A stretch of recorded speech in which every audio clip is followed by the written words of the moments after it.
Hey guys, my name's Gan and welcome back to Post-Plan Chat.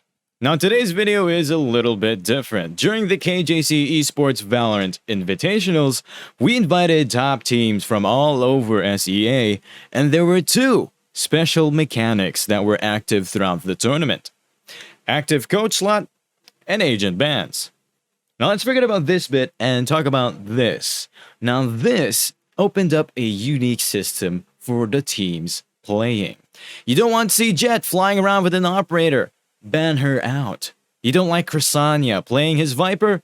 Ban it out. Hashtag adapt and rise. So here's how it goes. We started with a very simple system. Bans happen per map. Each team gets one ban. A banned agent cannot be used by both teams. Who gets to ban first? Well, the team that picks the side gets to choose whether they ban first or second, since the other team picked up the map anyway. Of course, this brought a few questions up for all of us, like how teams value their agents, like how important are they?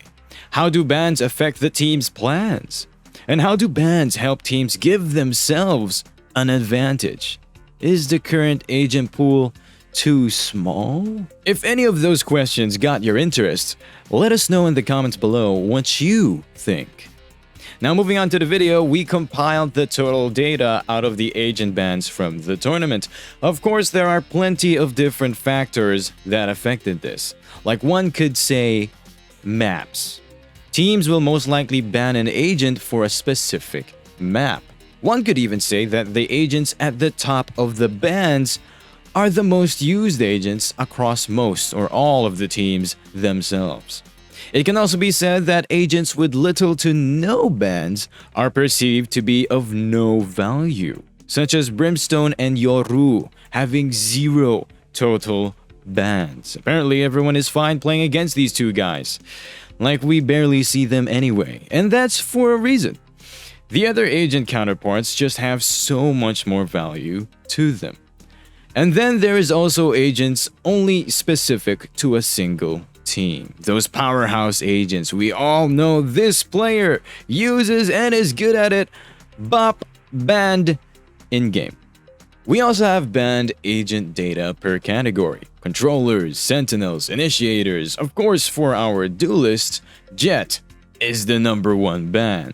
Teams like Bleed Esports banned it almost every single map, and of course there are others, say KO, the agent with a mute or silence, mostly banned in Ascent, a map where trap-like abilities thrive like Killjoy's toys.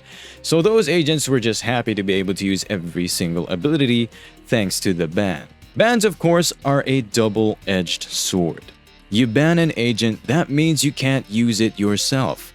For example, an agent that a lot of teams pick, Sova. Annoying to fight against, but happy to play with.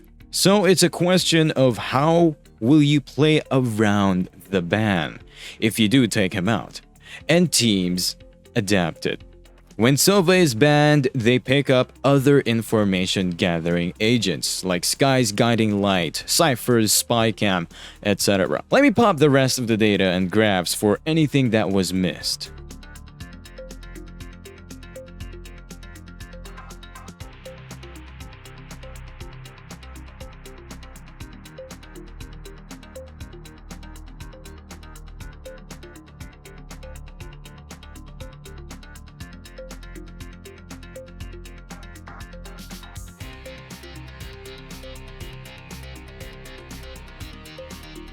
With that said, if you haven't yet, go ahead and follow our socials, FB, Twitter, Instagram, Discord, Twitch, to grab more details about what happened in the tournament and keep up to date with other SEA news. And before we end things here, there are a few recommendations here and there about what can be tweaked with the ban system. Like you ban an agent for the enemy team, which means you can still use the agent yourself. Or just straight up having more bans. What do you guys think? We're all testing the waters here, but so far, the bans are looking good. And we'll see you in the next one.